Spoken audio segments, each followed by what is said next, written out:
Good morning, everyone. It's great to be at this wonderful facility here, and I want to thank Alan and Peter Rigbed for inviting me to speak, and the Tech Transfer Office. Have a long history with them, going back to when we co-founded Pathfinder back in 2004. I'm going to talk a little bit about my experiences as a faculty entrepreneur. Actually, I left Vanderbilt to go work at Pathfinder. I was there for 8 years as the Chief Operating Officer and Chief Technology Officer. When I started, I thought our product was pretty well developed and it was ready to launch, and you'll see all the iterations we kind of had to go through with the product as examples to get something that was really commercially viable. So what does Pathfinder do? I don't know if you guys know any of the engineering professionals that were involved in that. Bob Galloway, Benoit Dumont, Mike Miga. We do image-guided surgery, so we map the current surgical position in the operating room onto the preoperative MRI or CT images. So really what we're trying to do is, in our mission statements, and we tried to, once again, another thing you want to do is come up with a mission statement that's not too technical. You want to come up with something that's going to hit the highlight of what you do, be able to tell that to pretty much anybody on the street, be able to explain to them what you do. So with image-guided surgery, just like if you have GPS in your car, you're trying to find the best route to get where you're going to go. We're trying to give the surgeons the best route to identify the best course of the treatment, and then the ability to deliver that treatment. So you want to track an instrument or track a device, track something that's useful to them so they can deliver therapy, resect the tumor. And our focus has been on cancer treatment at Pathfinder Technologies. Our big focus has been liver cancer. And just briefly, those of you that aren't familiar with the liver, it's the most vascular organ in the body. Oftentimes the tumors are very, very large. It's very difficult to remove the tumor without removing a lot of the organ. And even though the liver will regenerate, regrow for many people, most people, you have to leave a certain amount of healthy liver tissue behind for survival. It's very difficult to see with ultrasound, which is kind of the gold standard, which is why using the preoperative images is useful. And oftentimes the tumor is very close to these vascular structures, and you want to avoid critical vascular structures, and you want to be able to do your surgical plan just like you use Google Maps to figure out where you're going to go. You want to figure out the best route. This is just shows you the different views during surgery. So the preoperative image you see there on the left, you can obviously see where the tumor is in this image. It's not very difficult for this particular data set. This is what the surgeon sees during open liver surgery. Pretty much homogeneous liver organ, very opaque. You can't see where the tumor is at all. And then they're using ultrasound to try and localize where that tumor is. In this case, the shadowing, you can see the tumor pretty well, but oftentimes it's very difficult. So imagine if you could take those preoperative images and you can create what you see here, which is make three-dimensional renderings, which is what is trying to picture what they're going to do in 3 dimensions. So take the images, do some image processing, segmentation of the vessels and the tumors, and create the kind of image, and then allow them, see if this video works, to do kind of a surgical, it's not going to work, but you can actually use our surgical planning software, which is called Scout, to be able to do to be able to determine where you're going to resect, and what basically the distance to the tumor, and then use that plan. So that's kind of like the Google map. Use that plan to actually do your surgical resection or ablation. So just one interesting note, I'm going to try and put some anecdotes in here. When we developed Scout, of course, it was developed by a bunch of scientists at Vanderbilt, graduate students. We thought the controls were very, very easy to use. It's like, oh, you click this button. It all makes sense to us. You click this button to do this button to do that.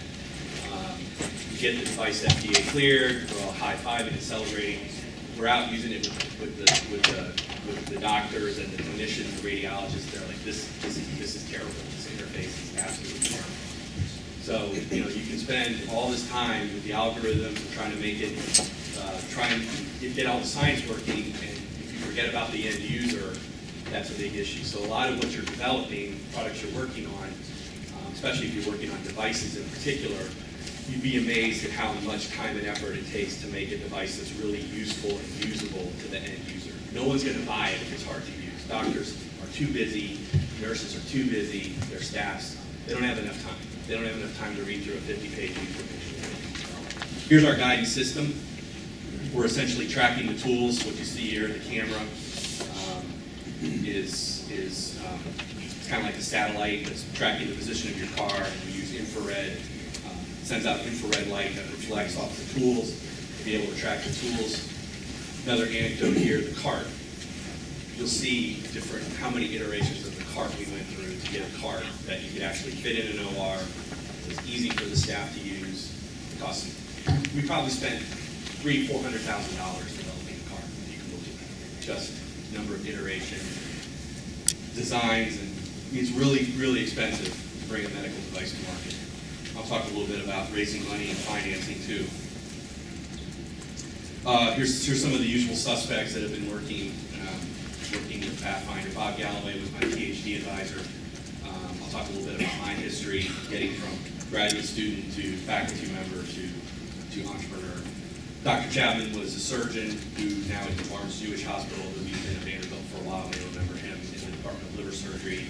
Benoit Dewan, Mike Miga are both engineering professors. Alan Herline is a colorectal surgeon who was a resident when I was a grad student. So he and I shared an office when he was doing research, which was great.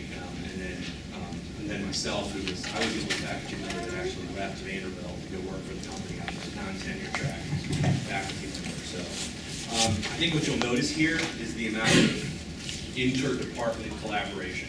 A lot of these projects that you're working on, you cannot work in a silo.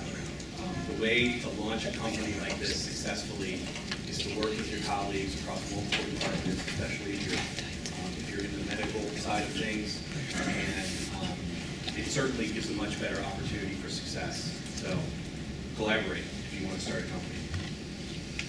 So here's a little timeline of Pathfinder, and just like you see the statements going up and down, you kind of see the roller coaster of kind of what we went through here. So we really started working on this when I was a grad student back in 1997. We developed a software platform to do image guidance, never ever thinking we would ever start a company. Just we needed a platform to be able to build our different applications on, and so we started working on that back in 97. Bob Galloway got some NSF funding, so I like to think I was in the right place at the right time as a grad student there.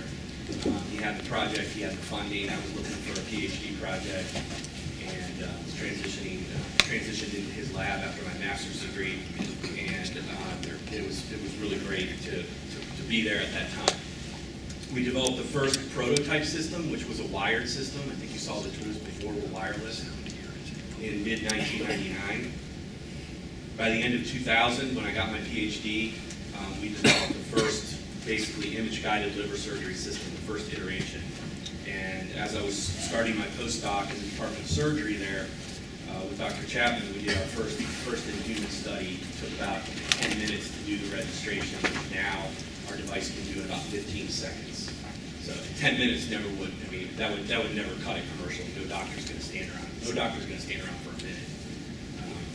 So it gives you a sense of how much the device has improved over time. We were fortunate, or Bob was fortunate to get some NIH funding. I had since now transitioned out of the lab, and I was a research assistant professor in neurosurgery and psychology. I was actually doing functional brain imaging, working with the Imaging Institute. Never thinking I would ever do image-guided liver surgery again. Well, Bob and the other guys managed to get some SBI or NIH funding, which allowed them to further develop the product. So now you're talking second, third iteration. So now I think we're on the third grad student that worked on this by now. Guys that were a lot smarter than me. And we also incorporated a new technology into the system that we've now since removed from the system because it's just too complicated to use. The doctor said, I'm never going to use this. It still has a lot of promise, but that just goes to show you, back in 2003, we thought, oh, this is going to be great. We're going to add this new technology in. It's going to make the registration more accurate. The GPS system is going to be more accurate. And now we don't even use that anymore. It's like on the shelf. By the end of 2003, we completed 5 clinical cases. So Dr. Chapman had since moved on to Barnes-Jewish. And in 2004, I think the critical point, right when we started the company, we presented this at enough scientific meetings, and you know, I had been following what the company was doing and what the grad students had been doing. We've done this at enough scientific meetings that we started to get some interest from doctors outside of Vanderbilt. Doctors were like, I could really use this. This would be really, really helpful in my practice. We were working with companies in Germany who had better planning software at the time than we had, and I think we all just got a sense that, hey, this is something that we might be able to spin out into a company. And in 2004, the Tech Transfer Office, they used to have a fund called the Discovery Life Sciences Fund. They actually approached us, which is very unusual, about starting the company. When I say us, they approached Bob Galloway. Bob sat down with who he felt were all the kind of the stakeholders who had, initially developed the product. And in one afternoon, in about 3 hours, we came up with the structure of the company, who was going to own what, who the founders were going to be. Once again, very, very unusual to do that. Then things got really fortunate for us. We were able to not only get the seed round of financing, about $750,000, but we also got an SBIR grant, a large SBIR grant. So I wrote the grant with Bob, and the Tech Transfer Office helped with the business plan. At this point, I was finishing up my MBA, so I could take some of the skills I'd learned there and apply them during the business plan. And it all kind of came together. So we had about a little over $2 million in the bank. That's when I quit my job at Pathfinder, or at Vanderbilt, and came to Pathfinder. I figured the risk was low enough at that point. So it's all about timing and risk with a lot of these things, and trying to minimize the risk, minimize the risk and maximize the opportunity. And I think we did that very early on at Pathfinder. So we took the device right out of the lab. Literally, Vanderbilt threw it over the wall to us and said, here, go, commercialize this. And this is where we spent a lot of time and a lot of money, and hindsight's 20/20. But the first system that we commercialized, I think, well, we sold one of them, but then we swapped it out with a newer system. That system would never sell today. I mean, there's no one would ever buy it. It would never be used. Yet we spent, I don't know, 3 years commercializing this device. So getting software validated, doing all these things. Just a lot of work went into it. We just really didn't go talk to the customer. We really didn't. And that's the other thing that's really important. Go and talk to your customer. A lot of you have graduate students. Graduate students are probably some of the most motivated people in the world for the most part. They have I'm sure they have their moments. I know I did when I was a grad student, but being at a company, it's a lot different. You're dealing with a lot of different personalities. In academics, you have a lot of the same personalities, a lot of the same motivations. Working for a company, it's totally different. Having a startup, these people are like your family, and have to tell them that you may have to lay them off. It's really hard, but we didn't. We actually got the money. We had been launching a big clinical trial now. We had another SBIR. So basically from 2008 to 2010, that's when we figured out we didn't have a device to sell. Because we were out there using it, trying to sell it.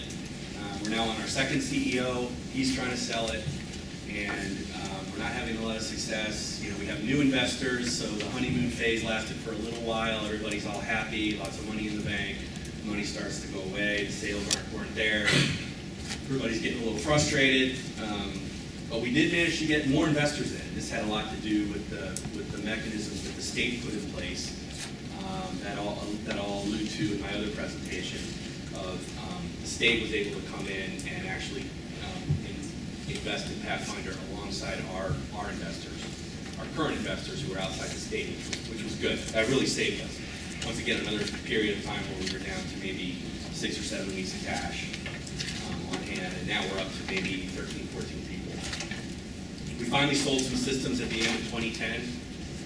It was almost like we had to ram them through to do whatever it took to sell them. But by 2011, we completely redesigned the device based on the feedback. That device, we sold maybe 7 or 8 systems now, which is still a struggle. And then switched to another CEO in the middle of 2012, and we got another round of financing. And now, a year later, that CEO is now gone, and I'm now gone. So now the company's in another transition phase. So you can see it's pretty wild. So all along there, you're trying to also do product development, regulatory, you got legal issues, you got IP, you got human resources. It's quite a ride. It's quite a ride. As Alan said, you have to be prepared. Just spend a lot of time away from your family. But it was worth it. What was the hardest thing for you to do?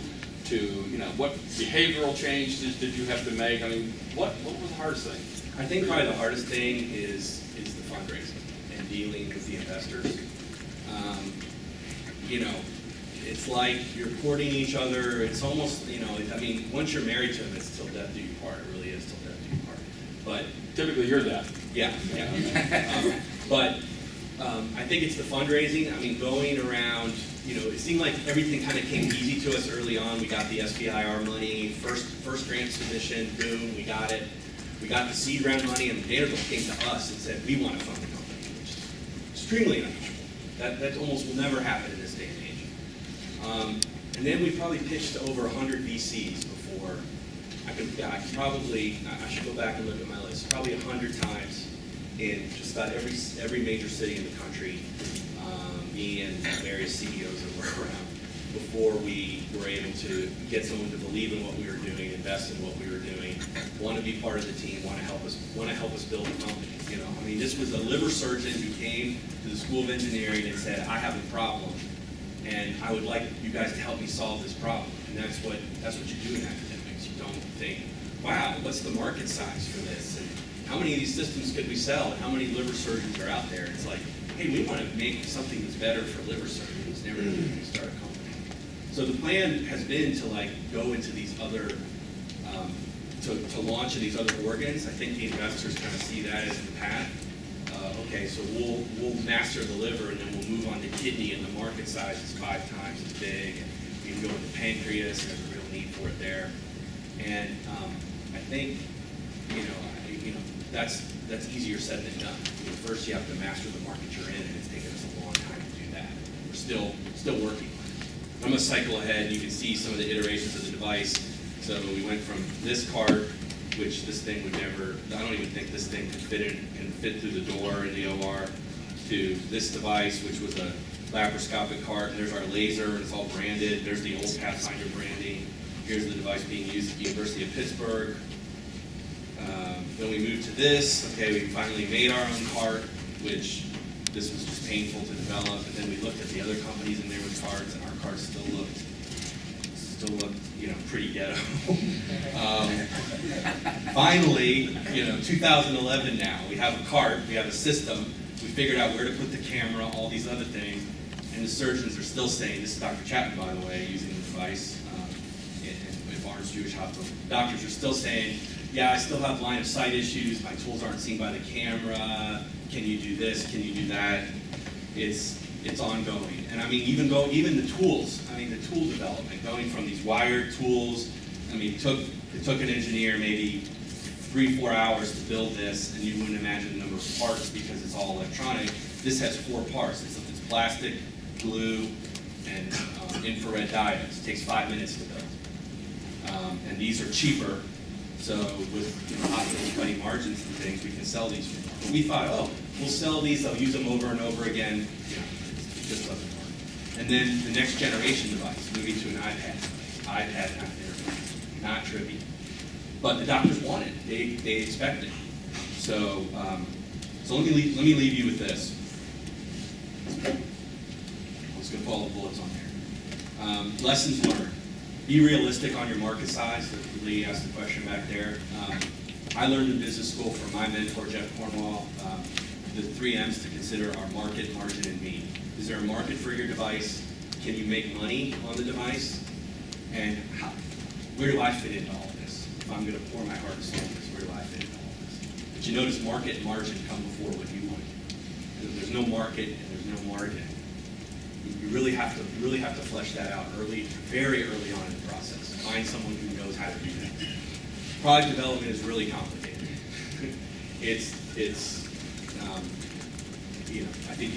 I don't think I need to say any more than that. There are all kinds of risks. There's product risk, there's regulatory risk, there's market, financial, political. I went over to Kuwait last fall. We're trying to sell our systems in the Middle East.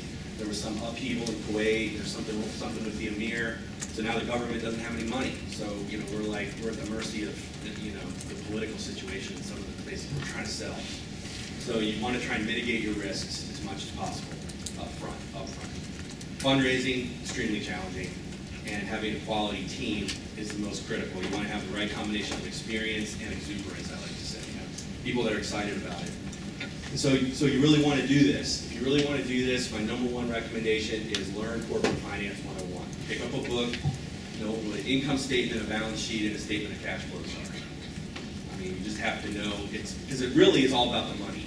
There were so many days that I wanted to focus on the science and focus on we were helping people, that it always comes back to how much money do we have, how much money do we need to do to get this, how are we going to make our investors money. That's